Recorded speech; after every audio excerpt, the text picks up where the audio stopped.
Amis téléspectateurs, bonjour, c'est votre émission Révision. Aujourd'hui, nous comptons vous livrer un numéro spécial, numéro de révision. Ici, nous sommes à la Maison de la Culture d'Outesec, où nous comptons recevoir, en tout cas dans le cadre de votre émission Révision, une grande sommité de la philosophie. Il s'agit de M. Alpha Sy. Et véritablement, vous verrez que donc, ce sera un cours spécial, de très bons moments de révision qui seront déroulés aujourd'hui.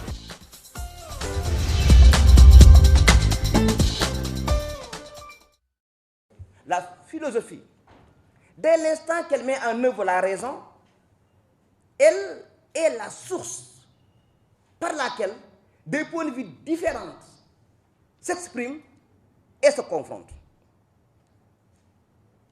Donc, le débat que je voudrais mener avec vous, mais pas contre vous, c'est de revisiter ce qu'on a fait en philosophie, ce qu'on a fait dans les classes, à travers Internet, à travers vos cours de renforcement, pour, j'aime bien cette forme de niche.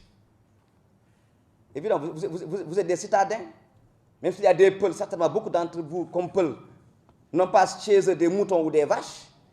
Mais quand on s'est observé un ruminant, qu'est-ce qu'il fait? Il emmagasine l'herbe. 2 heures ou 4 heures après, qu'est-ce qu'il fait? Il se met à ruminer l'herbe emmagasinée. De la même manière, durant 3 mois, voire 4 mois, vous avez pris des connaissances. Vous en avez emmagasiné. Ce à quoi je vous invite, ce n'est pas de m'écouter, ou alors, pas seulement de m'écouter, mais d'apprendre à faire une objection.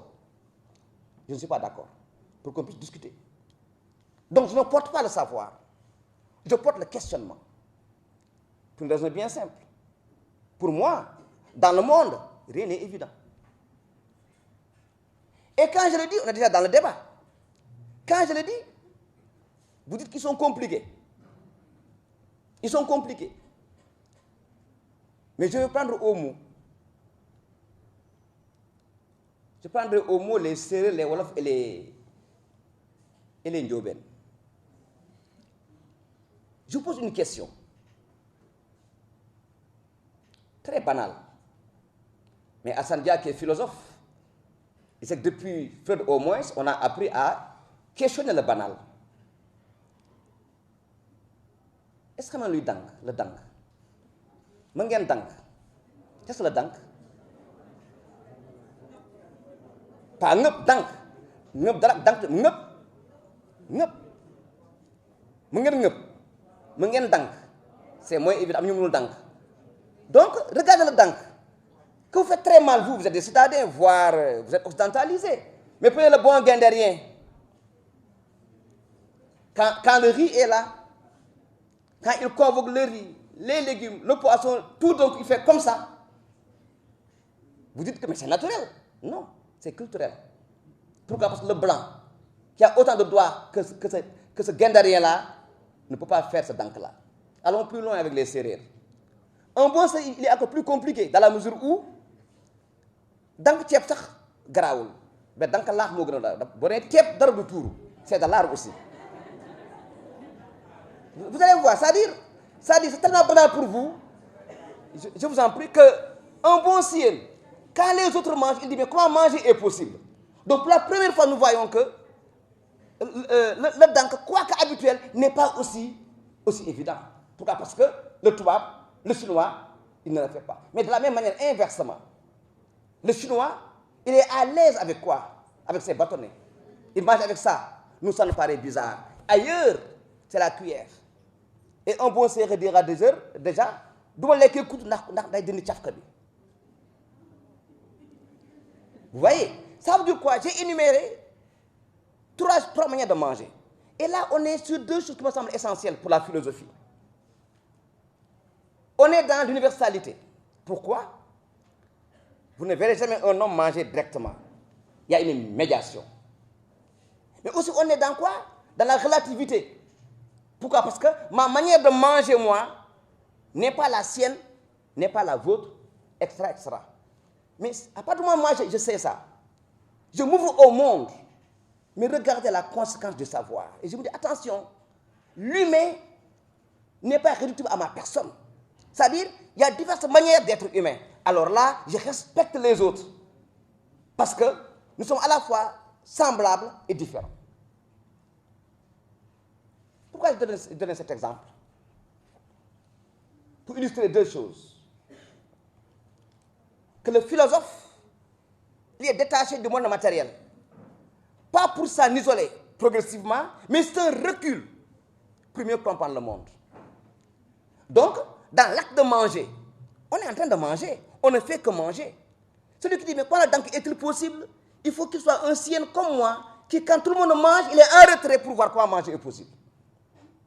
Ils sont dans l'acte de manger. Mais deuxièmement aussi, dès l'instant où je sais que le monde ne se réduit pas à ma personne, je m'ouvre à l'autre comme étant celui qui me complète. Mieux, comme étant celui sans qui, moi je ne suis pas. Voilà, parce que l'autre est celui sans qui, moi je ne suis pas. Vous ne verrez jamais dans le monde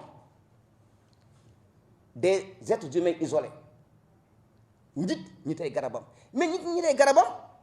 ça suppose une contrainte. La manière d'être ensemble. Comment nous penser pour que, étant ensemble, chacun soit aussi soi-même? Cette question, vous la rencontrez chez Rousseau, mais aussi dans la vie sociale. En classe, vous êtes ensemble. Vous avez diverses sensibilités, diverses options politiques, réalité sociale. Mais néanmoins, vous apprenez à cohabiter pour atteindre l'objectif. Dans la famille, c'est la même chose. Au Sénégal, on a plusieurs partis, et même la société civile, et même d'autres structures. Mais on apprend à se dire ceci, par-delà nos divergences, ce qu'il y a de commun à nous tous pour que le Sénégal soit sous nos gales. Et pour mener à bon port sous nos gales, il faut l'intelligence de la différence. L'homme dans sa diversité. Donc, la philosophie apparaît comme étant un peu hospitalière, il l'a dit, parce que premièrement, elle opère un recul qui donne le sentiment qu'elle ne s'occupe pas des choses du monde. La belle image, la belle image est celle de Thalès, qu'on vous renvoie souvent à partir des travaux de Platon. Quand Thalès, à force de regarder le ciel, il serait tombé dans un puits. Ça veut dire quoi? Les philosophes, ils sont maladroits dans le monde empirique, dans le monde quotidien, dans le monde que nous vivons tous les jours. Donc il est dans les nuages. Mais il y a une erreur justement, parce que pour être dans les nuages, quand on est dans les nuages, on est dans les nuages. Mais je répète, on est dans les nuages et on n'y est que pour mieux comprendre ce monde. Je l'ai dit tout à l'heure. Quand je prends l'homme, mais qui peut me montrer l'homme? Allons-y, montrez-moi l'homme. Mais je n'ai pas dit qu'il est là, j'ai montré-moi l'homme. Il m'a montré un homme. On continue, montrez-moi l'homme. Ah, ça c'est fait trop donner, je suis un homme. Donc moi, je suis un homme. Monsieur le ministre, quoi que le ministre est un homme. Cette femme est un homme. Vous voyez, la grammaire française, elle est phallocratique. Ça, c'est autre chose, nous y reviendrons. Donc, mais moi, quand je dis donc un homme, personne ne peut montrer l'homme. Mais l'homme, c'est quoi? C'est l'ensemble des hommes. Donc, l'homme est un concept qui est immatériel, qui n'est pas palpable. Mais gardons-nous de dire que ça n'existe pas. Parce que l'homme renvoie à une matérialité. Ça veut dire quoi? L'homme, c'est tout ce que les hommes ont de commun. Qu'il soit noir, blanc, jaune, chômeur, travailleur, politique, apolitique. Tant qu'on est homme, on répond à ça. Donc on dit qu'il y a l'essence qui fait que l'homme est homme. Ah, justement l'essence. Pas essence auto-idée. C'est la substance. C'est une chose essentielle. L'exemple que Hegel donne, il dit, prenons une mangue, prenons une banane, prenons une pomme. Chacun de ces éléments, je l'appelle un fruit. Et à travers maintenant ces fruits, j'ai le fruit, qui est et qui n'est pas en même temps ces diverses choses que j'ai nommées. Pour dire quoi? La philosophie, elle est rébarbative. Pourquoi? Parce qu'on est habitué, comme on dit, à des choses concrètes, palpables. Le palpable n'est pas la réalité. Pour preuve, nos mathématiciens, Où est X? Où est Y? Montrez-moi le cercle. Montrez-moi le cercle.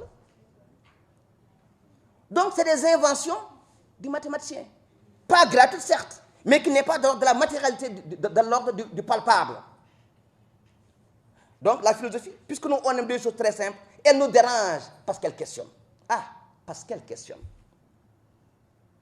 Elle questionne parce que pour elle, rien n'est évident, je l'ai dit tout à l'heure. Donc, la philosophie, en mettant en œuvre l'esprit critique, dérange parce qu'on est habitué à faire comme tout le monde. Or, la philosophie est liée des ruptures. Des ruptures. Pourquoi? Parce que la réalité du monde, heureusement, n'est pas réductible à l'apparence que nous en avons. On le dit d'ailleurs en Wolof.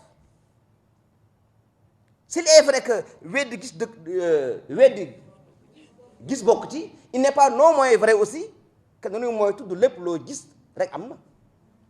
La preuve, le grand débat qu'on a au Sénégal, c'est quand la lune paraît, on dit attention, est-ce la vraie lune ou est-ce la lune de Satan? On se questionne alors. Vous voyez donc le Mouride et le Tidjane mènent un débat. Vous voyez la lune, est-ce la vraie lune ou la fausse lune? Donc il y a un débat. Sur quoi? Sur ce que je vois. Quel est le fondement de la vérité? Quelqu'un est là. Apparemment, il est tellement en forme qu'il a l'embonpoint. Mais qui me dit qu'il n'est pas porteur de sida ou d'Ebola? Ce n'est pas évident. Donc l'apparence n'est pas la réalité. Donc on apprend à aller au-delà de l'apparence. Dans le dieu Miker, on vous dit en français, méfiez-vous de l'eau qui dort, etc., etc. Donc, on nous apprend à être critique. On vous dit, Biden dégueuna ak fogna. Donc, traduit en langage cartésien, vous savez quoi?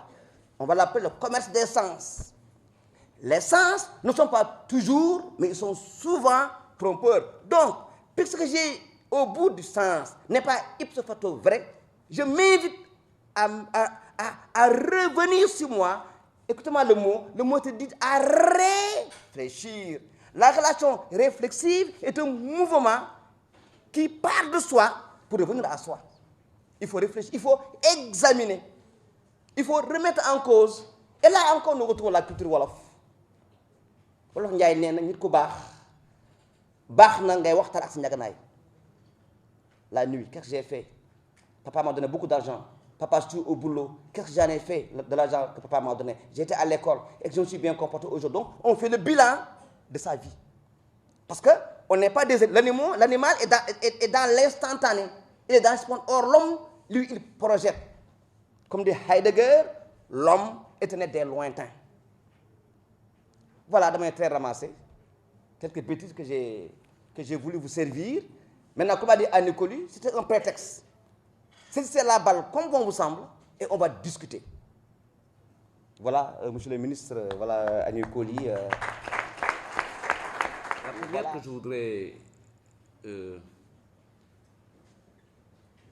je voudrais aborder, c'est celle du questionnement. Vient-il nécessairement par le doute ou vient-il parce qu'on n'en a pas un point de vue holistique? C'est-à-dire, se questionne-t-on sur une réalité à partir d'une connaissance entière ou à partir d'une parcelle de connaissance, ou se questionne-t-on par une simple remise en question de l'évidence? Le doute est une figure du questionnement, mais le doute est-il certain? Question philosophique. Le doute est-il utile? C'est ça la question que je voudrais poser pour voir un peu comment se fait le processus d'acquisition de la connaissance. Et la connaissance, si c'est celle que nous devons interroger, n'est-elle pas née avec nous? Ou devrait-on l'approcher à partir du conflit que vous avez installé entre la nature et la culture? La nature étant du domaine de l'inné, la culture étant du domaine de l'acquis.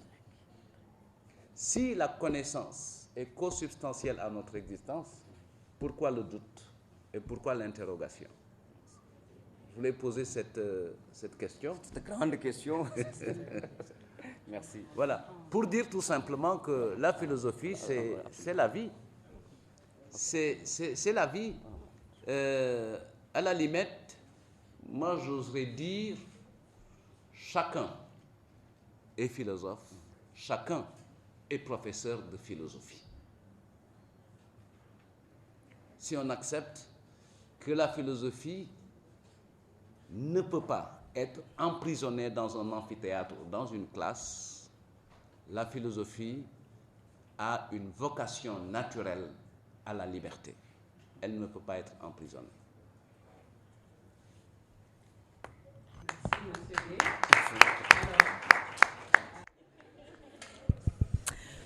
Bonjour, je m'appelle Binta. Je suis à l'école Dakar Edu. Ma question porte à savoir, vous avez dit que en philosophie, il faut apprendre à questionner l'absurde. Mais l'absurde ne dépend-il pas de la conception que la personne se fait? L'absurde ne dépend-il pas de la conception que la personne se fait de cette dernière? Merci, Binta. La philosophie, pour moi, certes, c'est une matière nécessaire pour la construction intellectuelle de l'homme. Mais dans tous les cas, elle crée en l'homme un esprit critique qui aboutit, par exemple, à faire table rase de l'opinion des autres. Par exemple, il n'y a pas plus sacrilège, plus grand que de faire table rase, ou bien par exemple de critiquer la religion, de parler sur la religion, sans la connaître, par exemple. Donc, dès lors qu'on considère la philosophie comme une discipline qui se veut individuelle, qui aboutit à une finalité, sans une finalité qui n'est pas définitive, moi je trouve qu'elle n'est pas sérieuse du tout et que la vérité de l'homme commence après sa mort. Et quelle réponse vous pouvez nous apporter? Déjà, vous continuez votre questionnement. Selon moi, je pense que en grande partie on philosophe par étonnement, parce que c'est dès lors qu'on est étonné qu'on se met sur des bases solides pour commencer à philosopher, à douter et essayer d'être à la quête de la vérité qui ne peut pas être définitive selon moi en philosophie.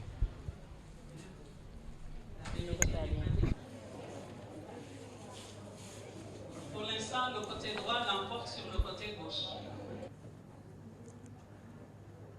Mais j'ai une question que je me pose, et si vous voulez aussi, pouvez-vous la poser vous-même.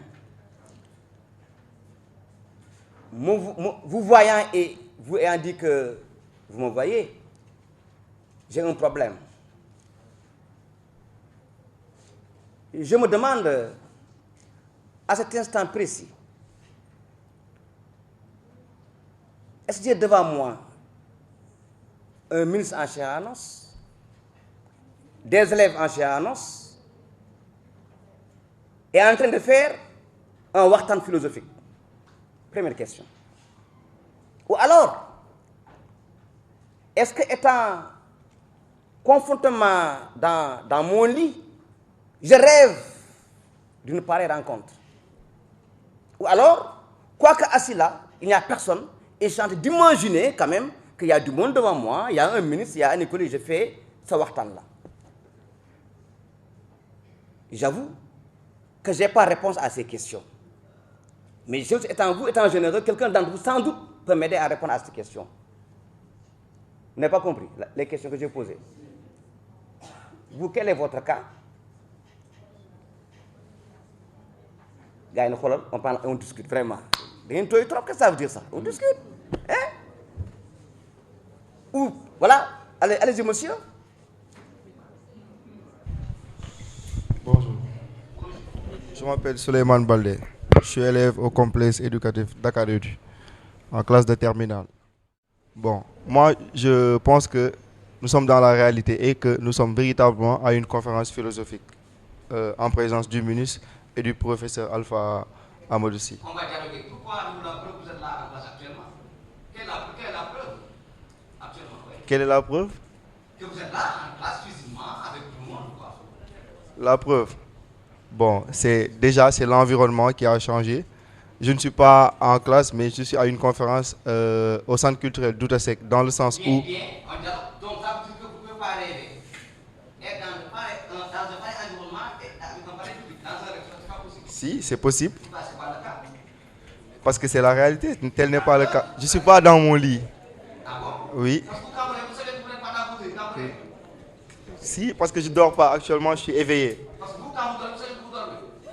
C'est quand je dors. Quand je dors, je ne sais pas que je dors, mais au moins... Est-ce que quand on rêve, monsieur, vous savez que vous rêvez quand vous rêvez? Quand je rêve. Non, je ne sais pas. Nous sommes dans un débat. Il a osé parler avec moi, laissez-nous. Voilà. Donc, est-ce que quand vous rêvez, Oui. vous savez que vous rêvez? Non, je sais consciemment que je ne rêve pas. Oui. Est-ce que quand vous rêvez, vous savez que vous rêvez? Quand au moins vous rêvez? Non, Est-ce que c'est pas le cas? non. Quelle est la preuve que c'est pas le cas? Car consciemment, je sais que je ne suis pas dans un rêve. Vous avez la preuve? La preuve, elle est que je suis là, que je suis debout à vous parler actuellement. Mais vous ne pouvez pas être debout dans un rêve et vous parler. Si, Mais ça, mon problème. Ça, mon problème. Vous croyez que la raison est pas.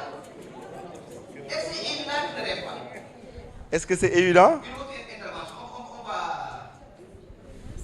on va diversifier la prise de parole. Un autre qui va l'aider peut-être. Qui est sûr qu'il ne rêve pas? Qui est certain? Voilà, mademoiselle. Oui, mais c'est interactif. Oui, on se lève. Voilà. Nom, prénom, établissement, voilà.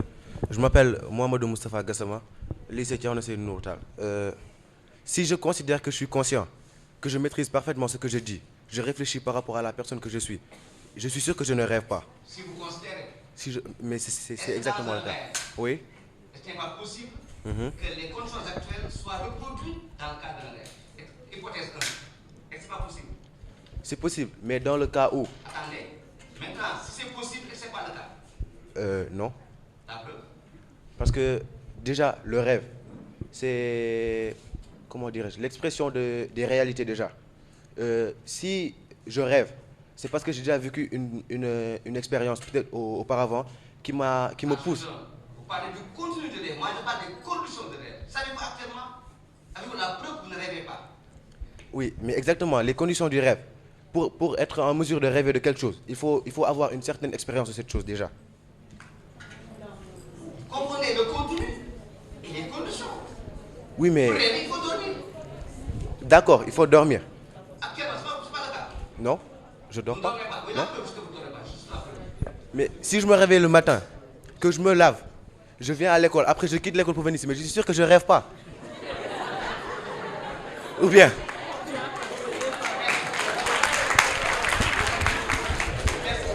Alors, la dernière intervention, voilà, merci. Oui. On va s'écouter, on s'écoute. Voilà, oui, allez-y. Je m'appelle Zerina Boufal, je suis du lycée Seydou Nourou Tall. Merci. Oui. Je veux te dire que là, je suis consciente que je suis avec vous parce que je ne suis pas en train de rêver. La preuve? Parce que je suis consciente. Ah, c'est sûr. Mais quand on rêve, est-ce qu'on est conscient qu'on rêve? Au moment où on rêve, On n'est pas, conscient qu'on rêve? on n'est pas conscient de ces actes. Et aujourd'hui, ça prouve que vous rêvez alors que vous savez que vous n'êtes pas conscient quand vous le faites. Quelle est la preuve que vous ne rêvez pas? Parce que je sais que je ne rêve pas. Oui, d'accord, mais quelle est la preuve? Parce que je suis consciente. Voilà, une dernière intervention après, je vais synthétiser. Voilà, là, vous parlez derrière.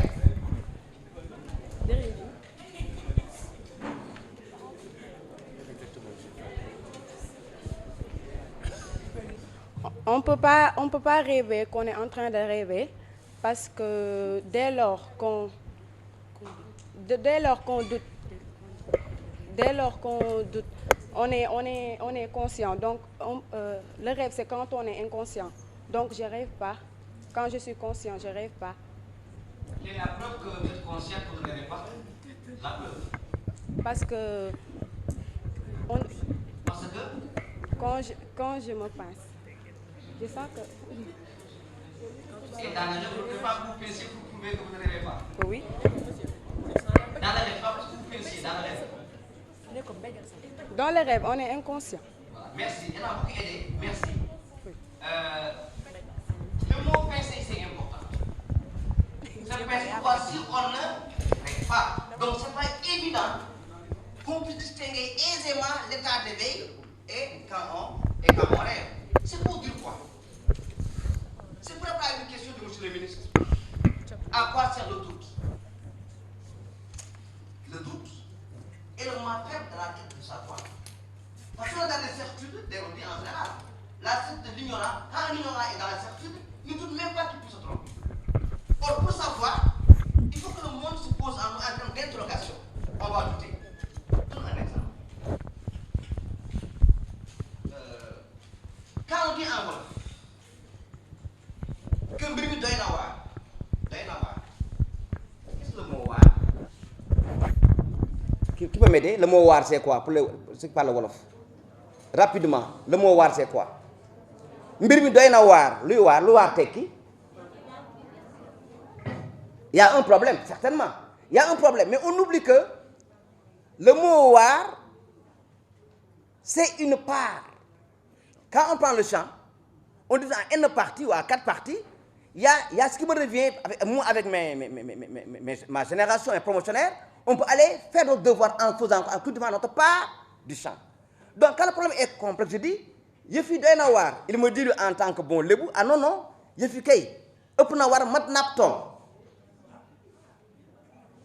C'est-à-dire, le waar est la moitié du ton. Donc, c'est un problème vraiment compliqué. Il va me dire, mbir mi kay ëpp na waar ndax mat na tool. Parce que le waar est la moitié du champ.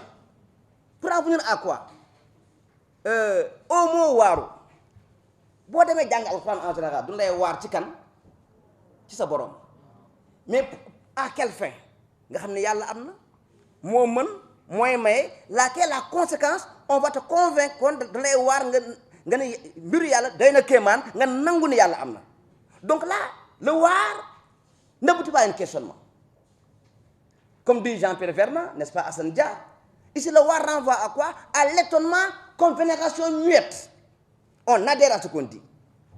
Maintenant, quand on est maintenant dans le waaru, on va s'interroger. Parce que là, en fait, la conscience, l'étonnement renvoie à quoi? À une conscience, tenez-vous bien, à une conscience en inquiétude. Je n'ai pas dit en non-quiétude. La conscience en inquiétude est une conscience en tension. Comme dit Denis Weissman, c'est une conscience qui n'est ni heureuse de son savoir, ni malheureuse de son non-savoir. Il y a une tension intellectuelle. Parce que la tension est là, le doute permet de faire usage de mon intelligence de la raison critique. Et je me suis fait comprendre. Donc la fonction du doute est de s'interroger. Tout à l'heure, Hassan Dia a dû sentir comme Marcelin que je parle de qui? Marcelin que je parle de Descartes, à travers le doute.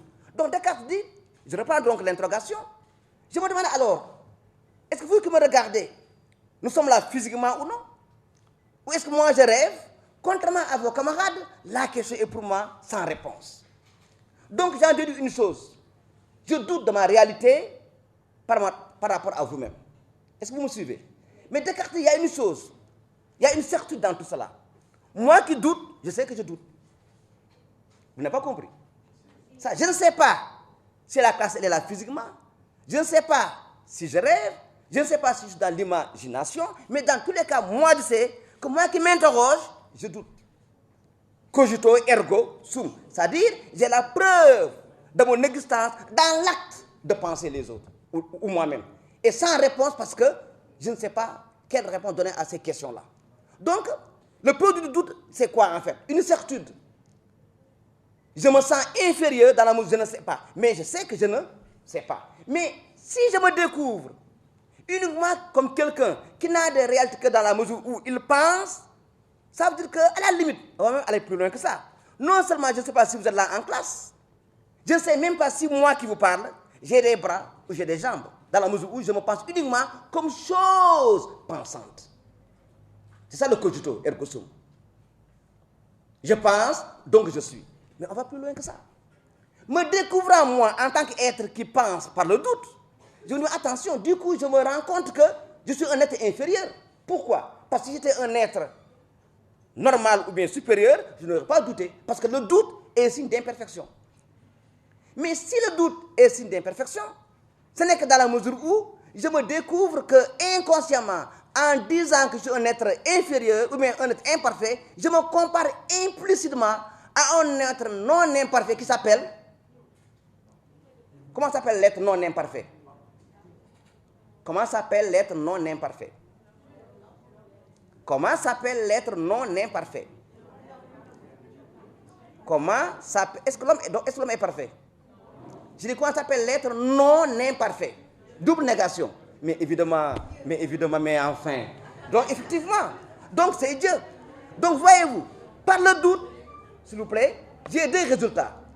Je débouche à la conscience de mon existence en tant qu'être pensant ou en tant que chose pensante, mais deuxièmement aussi, je me découvre comme quoi? Comme être imparfait, dont la réalité est tributaire d'un être parfait qu'on appelle Dieu. Donc, j'ai la preuve que Dieu existe. Pour vous dire quoi? Pour vous dire justement que si l'homme est raison, comme on dit en wolof, nit xel, sa vie n'a de sens que dans la mesure où il fait usage de la raison pour se mouvoir et pour éviter les pièges, pour éviter les fausses connaissances. Pourquoi? Parce que justement, quand je ne connais pas, je ne peux pas agir. Donc l'action, la bonne action, qu'elle soit morale ou tout simplement économique ou politique même, est tributaire de la lecture de la connaissance que j'ai du monde. Donc le doute apparaît comme moment faible de toute connaissance. Que ce soit l'art, que ce soit les sciences politiques, que ce soit les mathématiques ou la philosophie, l'homme se retrouve dans un monde où tout est problématique, tout pose question. Et l'enfant, c'est ça que dit Aristote, il dit qu'on commence à philosopher dans la mesure où le monde qui nous entoure nous pose des problèmes. Vous voyez un ciel qui n'a pas de... un toit qui n'a pas de pilier, qui n'a pas de poteau. Vous êtes à la maison, si vous êtes très jeune, vous avez vu maman, si vous êtes avec une tata, tout d'un coup le ventre pousse. Mais là, il y a des questions qu'on se pose. En haute voix ou de manière... en tout cas, on voit que mais le ventre là, c'est... Mais le ventre là, nous nous demain. Le ventre pousse progressivement. Ce qu'il y a là-dedans, qu'est-ce qui a mis ça là-bas? Ce qu'il y a là-dedans, ça va sauter quand et comment? Ou bien, vous ne posez pas ces questions. Ah, vous êtes normaux alors. Donc, c'est des questions. Même quand c'est maman, c'est un problème. Ou bien. Donc, le monde nous pose des problèmes. On voit quelqu'un, il est là, tout d'un coup, le corps s'effrite, il maigrit, il meurt. J'avais un ami qui est là, je ne le vois plus. Donc voilà comment l'enfant est amené à se poser des questions. Mais justement, quand il grandit maintenant, la société lui inculque des valeurs dont, entre autres, ne pas poser trop de questions, surtout dans nos sociétés. En ce que l'enfant a peur de poser des questions. Mais justement, le philosophe, qui est Arsalin ou bien qui est Arsène Dia, va dire à l'enfant, mais attention, ces questions, elles sont légitimes. Sous ce rapport-là, on peut dire que le philosophe est un enfant qui refuse de grandir, dans la mesure où il reste toujours quelqu'un qui se pose des questions. Alors à un certain moment, on vous dit non, il faut éviter certaines questions, la pudeur, etc., etc. Alors que le philosophe, pour lui, tout est objet de questionnement. Pourquoi? Parce que l'homme s'interroge. Quand on est un Ndiayen ou un Ndiobène, vous venez chez Anicoli, sa fille est en train de manger, vous regardez rapidement le plat. On vous dit viens manger. Sans calculer rien, vous venez vous asseoir et vous allez. Mais vous dites, tu dis, est-ce que je vais faire ça? C'est-à-dire, le sac me permet de dire, même si j'ai faim, quoi qu'il ait faim, ma raison me dit, mais je vais faire ça. Or, le Ndiobène ou le Sérère, automatiquement, il va manger. Donc, mais pas avec ñàkk xel. Pourquoi? Parce que justement, on revient sur quoi? sur la raison comme instrument universel. Donc Descartes est persuadé que tout homme est doué de raison. La différence c'est quoi? C'est qu'il y a des hommes qui heureusement ont appris à faire un bon usage, alors que d'autres s'y prennent très mal, ils n'ont ni la méthode, ni la démarche opérationnelle effective et qui fait qu'ils se fourvoient. Et là donc, je le disais tout à l'heure à M. le ministre dans le bureau de Mme Niang, le problème qu'on pose en général, quand on dit que le bon sens est la chose au monde la mieux partagée, vous dites que bon, c'est des idées de toi, vous ne comprenez pas, c'est compliqué. Je dis, ramenons les choses à leur juste valeur. Et que dans nos cultures, on peut retrouver ces idées. L'exemple que je donne souvent est le suivant. Bu nee bukki bu xel doon jaay des lamb qu'est-ce que ça veut dire lamb xam naa ni comme disent Séméd bu nekk ni poil ni duvet luy lamb lu lamb mooy lu lamb lu jarul. Donc je reprends, je suis mbidou, soit dit en passant halpulaar la dama wolof. Alors je dis que quand on vous dit xel bu doon jaay dina lamb bukki ni déedéet ndax dama naa danaa tuutal diw mooy un autre. Ça veut dire quoi? Ça veut dire que chacun croit qu'il en a suffisamment mais que l'autre n'en a pas. Donc vous voyez, donc ici la raison est universelle parce qu'on ne peut pas concevoir nit ko amul xel mais am xel taxul nga ñite. Li tax nga ñite nit ak ñite mooy c'est apprendre à faire bon usage du xel en question. Donc on dit que yëfu xaj la yëfu bàyyi ma la ak a gàtt xel. Donc kay wax la amul xel de mais dafa gàtt xel. La mooy gàtt xel en réalité c'est un usage insuffisant de la raison. Je veux vous dire que la philosophie, il a dit tout à l'heure, n'est pas dans un monde qui nous est étranger, mais c'est dans notre quotidien. Et que donc, s'exercer à philosopher, c'est très simple au bout du compte. C'est uniquement s'exercer à savoir dans la vie où mettre le pas, à marcher avec les autres.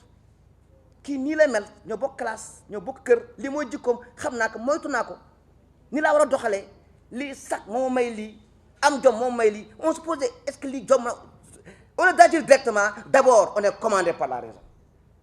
Évidemment, Paris difficile parce qu'en général on dit da nga war a mel ñëpp mel ou on dit da nga war a def lu ñëpp def. Mais évidemment, quel est le drame que ça donne? La conséquence c'est quoi? C'est dramatique. Vous voyez une fille de teint clair qui fait des xeesal. Non seulement xeesal baaxul mais mu day xeesal. Vous regardez nos télévisions, les actes dans les navettes, c'est quoi? Nous avons tout avec. Pourquoi? Parce qu'on fait du mimétisme. Parce qu'on ne sait pas.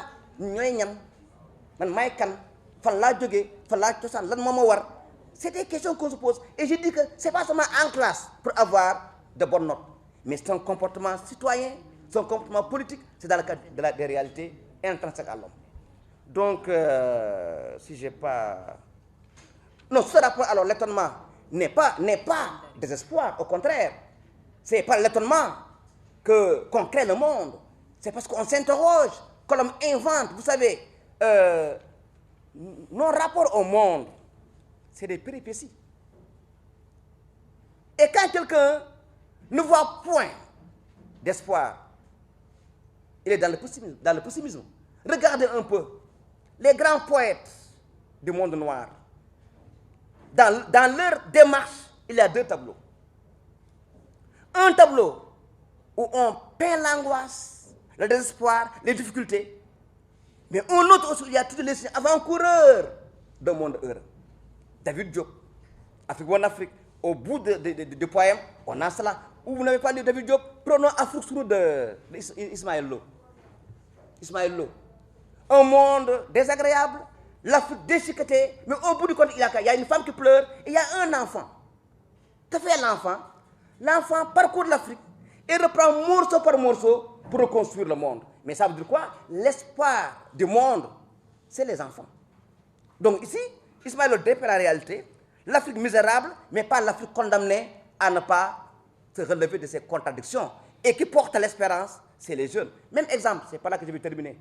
Si vous avez lu ou vu Gelwaar Sembène Ousmane, au bout du film, quand les enfants saccagent les produits, Nogué Marie dit aux enfants, ben yak alal ndax alal dafa sacré.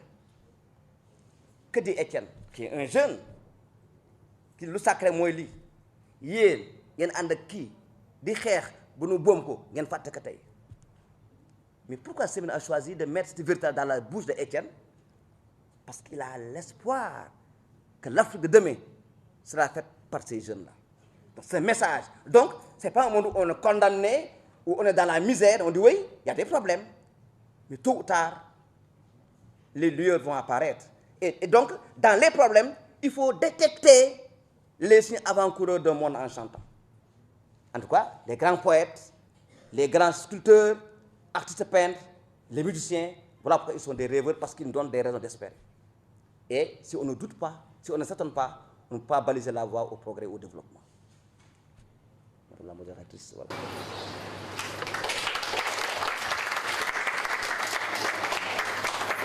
Nous vous rappelons que vous suivez toujours votre émission Révision avec un numéro spécial. En fait, nous sommes ici, comme nous l'avons annoncé tout à l'heure, à la Maison de la Culture du Tessec, où nous avons l'honneur encore de recevoir M. Sy, en tout cas une grande sommité philosophique.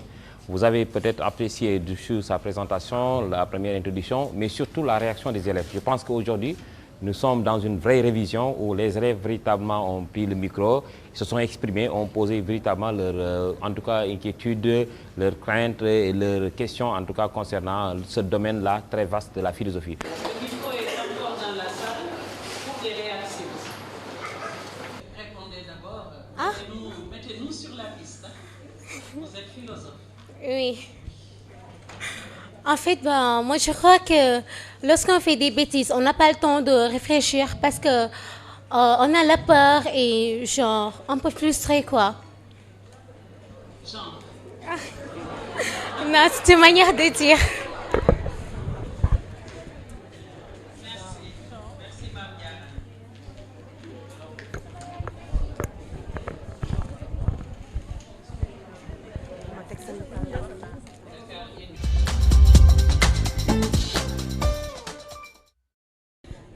Bonjour, je m'appelle Aminata Ndiaye, je suis au complexe académique Dakar Éduc. Je voudrais savoir s'il y a différentes sortes de doutes en philosophie. En philosophie ou dans la vie? Dans la vie en général. Différentes... Vous en connaissez quelques-uns? Oui, je pense qu'il y a douter et douter. C'est-à-dire, on peut douter pour le simple plaisir, ou bien on peut douter pour une quête de connaissance, pour savoir quelque chose. Comme l'étonnement, comme Socrate le dit, la philosophie est fille de l'étonnement. C'est par notre ignorance qu'on cherche à acquérir quelque chose. Merci. Acquérir une connaissance par notre ignorance. Par notre ignorance, voilà.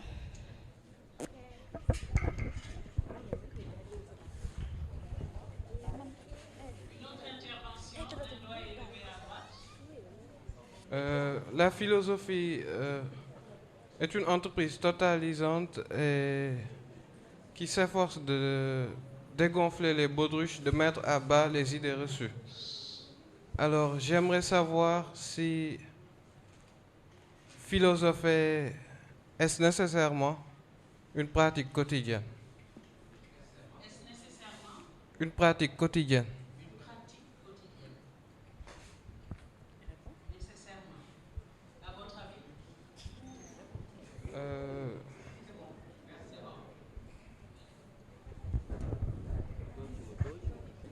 Bonjour, c'est Baba Oumarba du lycée Thierno Seydou Nourou Tall. Je voudrais poser une question à savoir à quoi ça sert de douter si on sait qu'on ne trouvera jamais une vérité. Bonne réponse. Merci.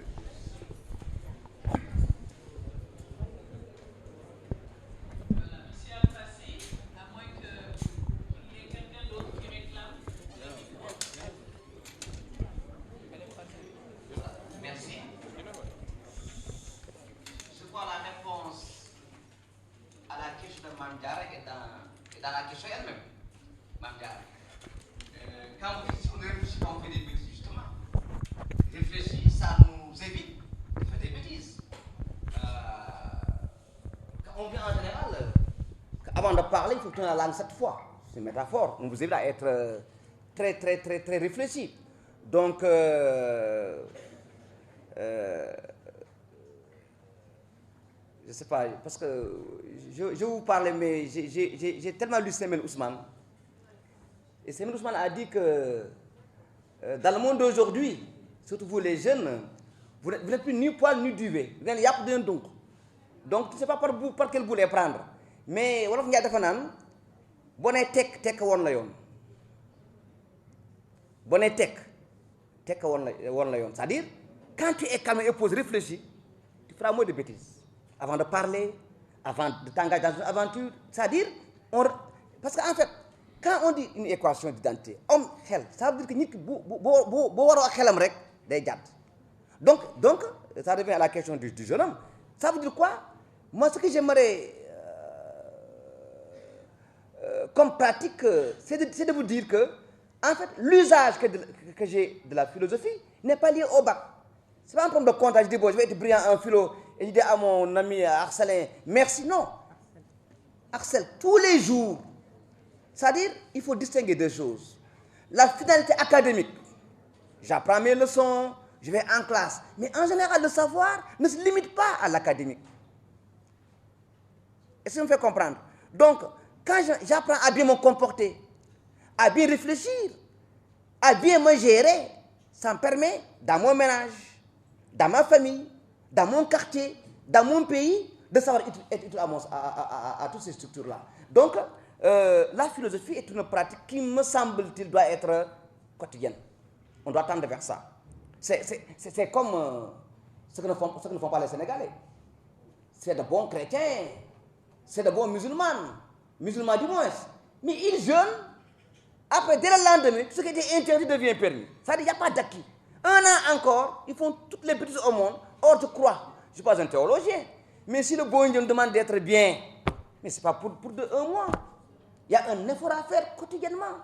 Mais souvent, dès qu'on rompt le jeûne, le lendemain, on reprend à 1000 fois ce qu'on faisait hier. Je crois que ce n'est pas ça qui est bon. C'est-à-dire, ce qui est bon, c'est que, même quand le temps de carême est terminé, que l'acquis était là, que je continue, moi en tant que pieux, de me comporter comme le veut la Bible ou le Coran. De la même manière, par-delà le bac, au-delà le bac, vous avez vu l'intervention du ministre. Il n'a pas dit des bêtises. Parce que, et quel est l'avantage de la philosophie? Il apprend à ordonner des idées, même si on n'est pas d'accord, il est cohérent, il est intelligible, c'est-à-dire on le comprend. Donc, la formation philosophique nous apprend d'abord à être critique et à apprendre à argumenter. C'est comme quand on dit, oui, monsieur, je ne rêve pas parce que je sais que je ne rêve pas. Argumentation zéro. On doit argumenter, on doit illustrer pour convaincre l'autre. Donc, comme on le dit, c'est des confrontations d'idées. Discuter, apprendre à discuter. À quoi sert le doute? Dès l'instant où on est conscient qu'il ne pourrait de quelque façon nous amener à une vérité, ou à la vérité. Soyons philosophes. Distinguons deux choses. La vérité et des vérités. Qu'est-ce que la vérité? C'est le point alpha, pas moi, le point alpha, où vraiment maintenant tout est découvert, on n'a plus rien à dire. Grand V, c'est le sommet de toutes les connaissances. Il est évident que ce n'est pas possible. Pour une raison bien simple. On l'a dit et répété. L'homme n'est pas parfait, l'homme n'est pas Dieu. Et justement d'ailleurs, d'où vient le mot philosophie? Ça vient de la conscience que l'homme ne pourra jamais atteindre la vérité avec grand V. La philosophia, c'est quoi alors? C'est l'amour de la sagesse. Pourquoi le mot sagesse? Pourquoi? Parce que dans l'entendement des Grecs, attention, pas de tout le monde, pas des Africains, mais des Grecs de l'époque, dès qu'on dit sage, on pense à un double contenu. Qui est sage? C'est celui qui sait tout et qui fait bien. Il n'y a que Dieu qui est sage.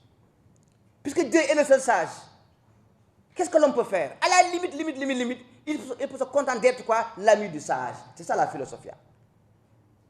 Et justement, le philosophe devient ce singulier amoureux qui court derrière une chose qu'il sait qu'il n'aura jamais. La chose là, c'est quoi? C'est la vérité. Mais attention, Quoique sachant qu'il n'aura jamais la vérité, il viendra à des vérités qui lui permettront quand même de mener sa vie comme il l'entend, de vivre dans la joie de quelqu'un qui sait qui il est et qu'il est utile. Mais je dis souvent aux élèves que si la philosophie est une quête, semble-t-il désespérée, de la vérité, ce qui est erroné, ce qui est faux, il faut la ramener à votre vie, à vous, candidat au bac. Si à cet instant précis, je vous demandais quel est votre rêve le plus fou, le plus réaliste, qu'aimeriez-vous avoir? Vous me direz le bac, très bien. Ambition légitime. Le bac a tout ce que ça comporte. Mais je souhaite que le bac c'est le 10 juillet, par exemple, que le 17 juillet, qu'on dise bac argumentation à tous les élèves qui sont là et à mon fils. Vous vous rendrez compte, s'il vous plaît, derrière, s'il vous plaît, merci. Vous vous rendrez compte que si toi qu'on dira, Mademba ou bien Koumba, de tel établissement, bac, mention très bien, il est content, mais automatiquement viennent les questions liées à l'après-bac. Falla djem deul, dans une bourse, dans des flux, voyez-vous. Donc, il s'agit que le bac, c'est le but ultime, non, ce n'est qu'une étape. Mais vous l'avez réglé, mais automatiquement, d'autres problèmes vont frapper à votre porte. Voyez-vous.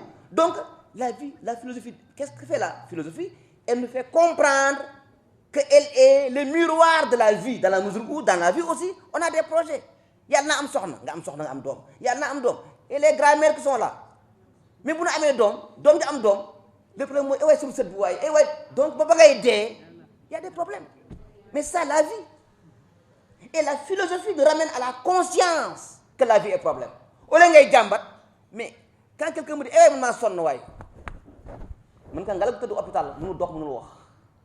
vous voyez, c'est relatif. Ça veut dire que tu es capable de faire ça quelque part.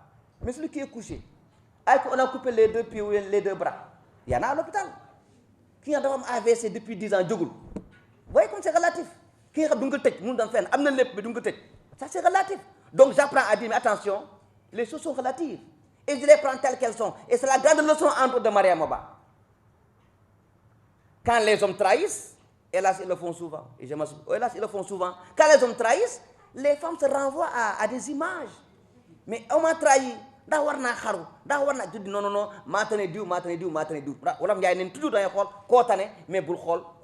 même si, effectivement, ce n'est pas tellement juste, il faut être ambitieux. Mais si vous dire quoi, on revient à l'équation,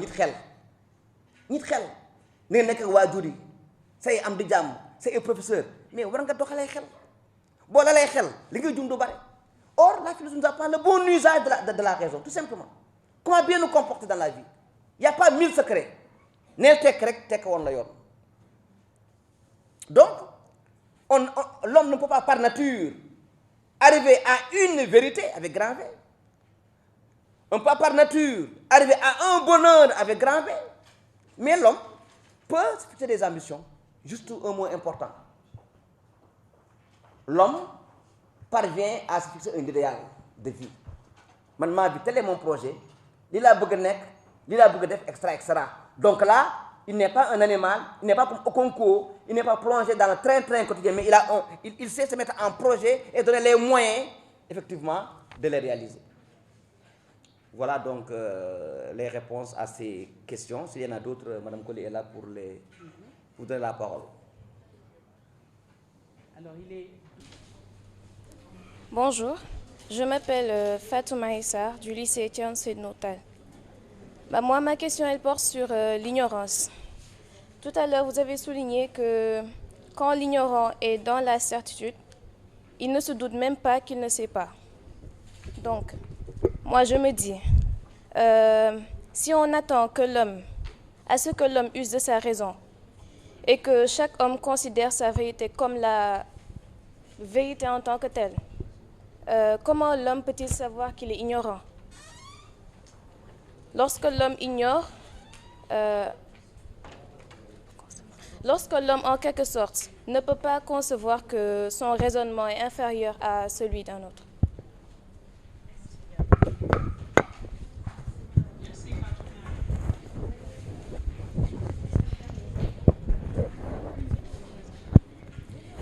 Bonjour, je m'appelle Astou, je suis au complexe académique Dakar Edu. En fait, j'avais une question par rapport au doute. Je voulais savoir si le doute est échec de la raison. Si le doute est échec de la raison. Bonjour. Bonjour, je m'appelle Mohamed Sow. Je suis au complexe académique Dakar Edu. Monsieur, vous avez soutenu tantôt que le doute est fondamental et par conséquent, il faut douter de tout. Je voulais savoir, est-ce que le doute n'a-t-il pas de limite? Partant par exemple du domaine de la religion, est-ce que le doute n'a pas de limite par là? Parce que, pour répondre à cette question, j'ai deux hypothèses, personnellement. Il y a certaines qui soutiennent qu'il faut philosopher pour comprendre ensuite. Et d'autres, comme Imam Ghazali, soutiennent qu'il faut croire pour philosopher ensuite. Dans ce cas, est-ce qu'on peut pas dire que le doute admet quand même tout de même des limites? Parce que la religion, pour la religion, on peut ni douter, ni trop parler des paroles sacrées, par exemple, parler de l'existence de Dieu, etc. On ne peut pas douter de tout cela.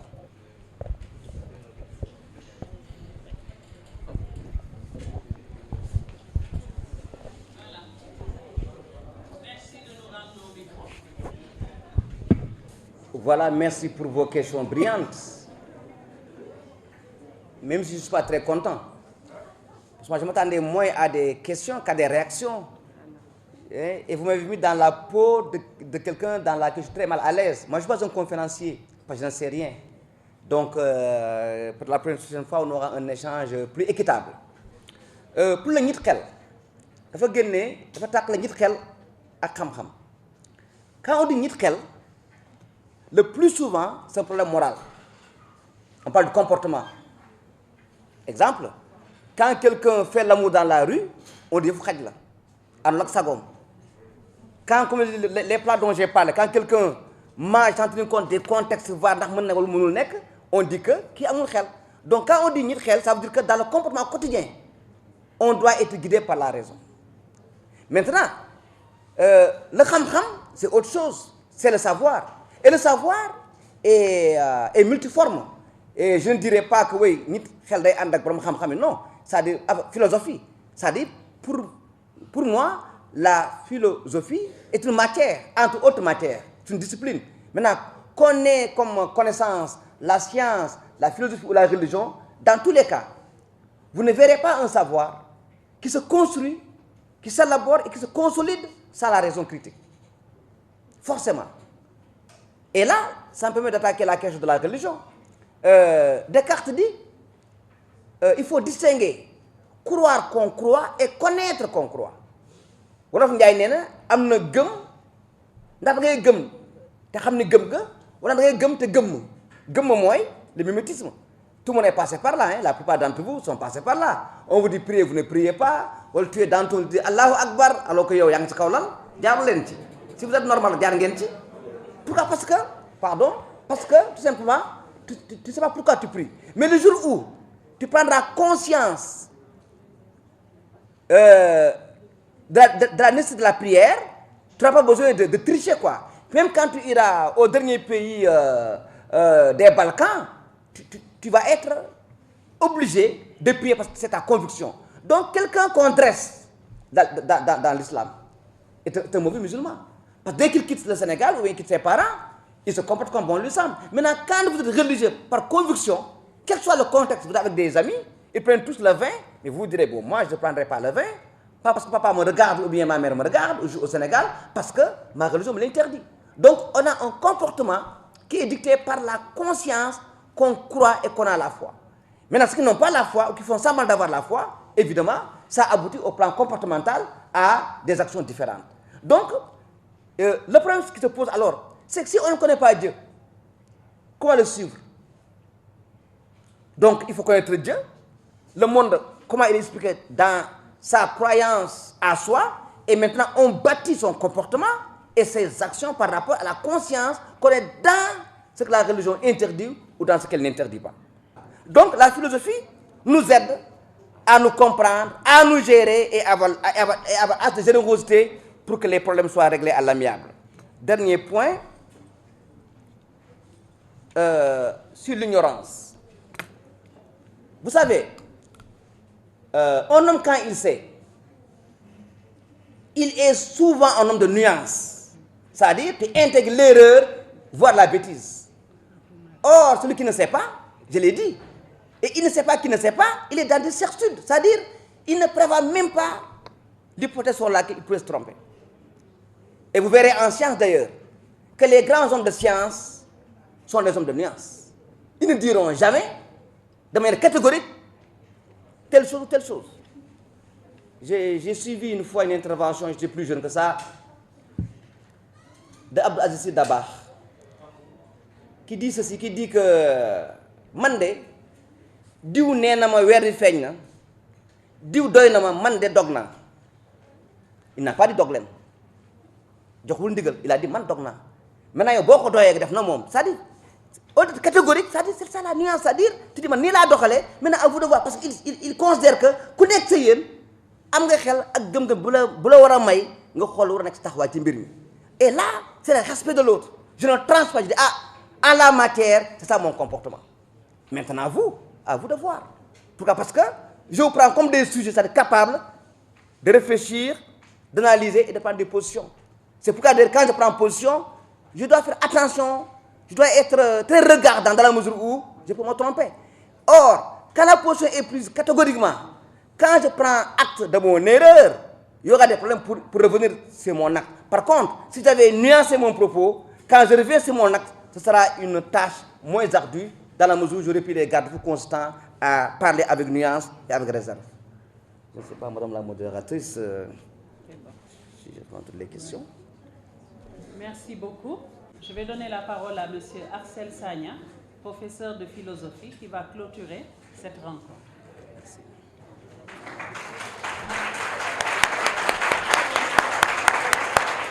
Merci. Voilà, bonjour tout le monde. Je voudrais, à l'entame de mon intervention, remercier le collègue, le professeur Si, qui est l'auteur d'un livre qui circule. Mais il ne s'agit pas de l'avoir entre les mains, il faut le lire. Mais pour le lire, il faut l'acheter. Il est disponible aux éditions L'Harmattan, qui se trouve sur la VDN, tout près de votre lycée. Vous pouvez l'acheter parce que sinon, M. Si ne pourra pas écrire d'autres livres. Il faut donc pas que le livre soit bien vendu, qu'il ait de la force pour écrire d'autres livres, pour vos jeunes frères, pour vos enfants. Nous avons donc aujourd'hui assisté à une belle fête des idées. Ça porte uniquement sur le domaine numéro 1 et tout le monde sait qu'au baccalauréat, il y a nécessairement un sujet sur ce domaine numéro 1. Nécessairement un sujet là-dessus. Monsieur Si vous a appris à bien discerner les choses. Il vous a appris à douter. Il vous a appris que douter ne signifie pas ne rien faire, mais douter signifie douter pour aller de l'avant. Une chose est de douter, une autre est d'agir. J'espère que quand vous serez dans vos classes, vous allez appliquer ce que vous avez appris ici.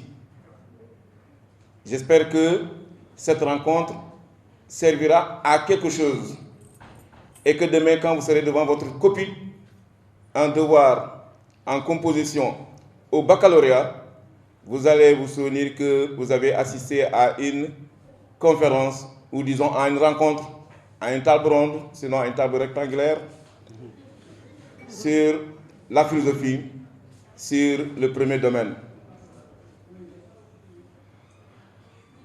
Je ne voudrais pas revenir sur tout ce qui a été dit, mais sachez que, en tout cas pour le domaine numéro 1, tout pratiquement a été dit. Sur ce, Je vous remercie.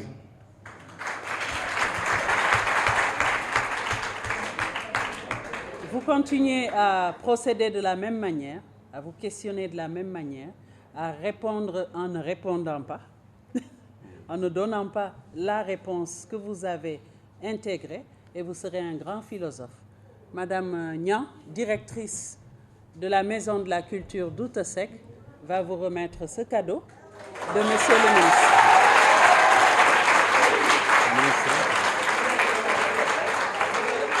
Ce cadeau est offert par Monsieur le ministre.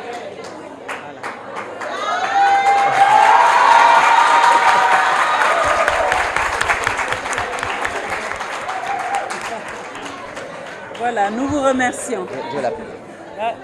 La photo avec le professeur.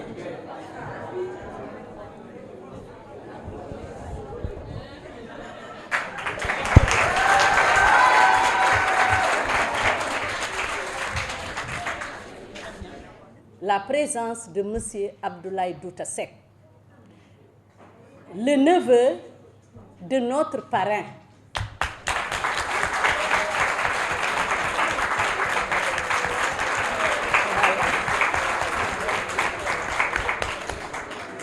Les mêmes applaudissements, je voudrais que vous les portiez à l'égard de M.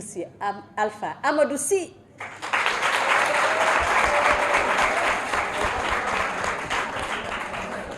Un philosophe émérite qui s'est révélé à nous et au public ce matin. En effet, il a animé cette rencontre avec brio et on lui souhaite un grand succès dans son métier d'écrivain. Mais le plus grand mérite revient à Madame Annie Colli.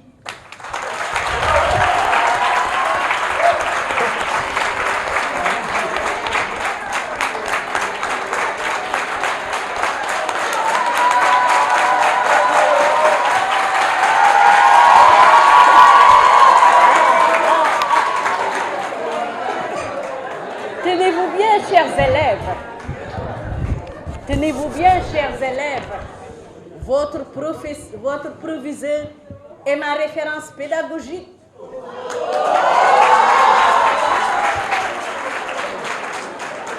Pour m'avoir encadré dans l'enseignement. Je rends aussi hommage à son équipe, à l'équipe qui l'accompagne.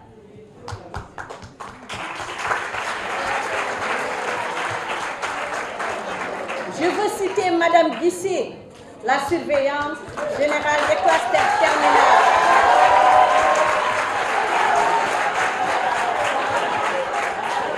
À Monsieur Arcel Sagna, professeur de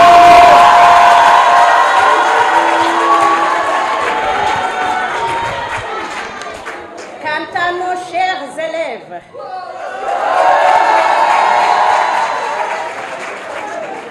sur la voie de devenir d'excellents étudiants.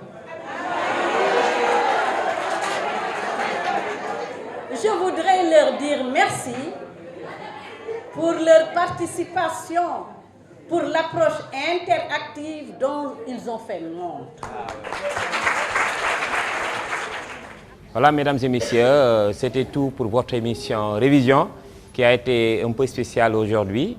Nous l'avons signalé tout à l'heure, nous sommes ici à la Maison de la Culture d'Outesec avec la directrice Madame Niang, qui a bien voulu initier donc ces révisions pour les élèves de terminale.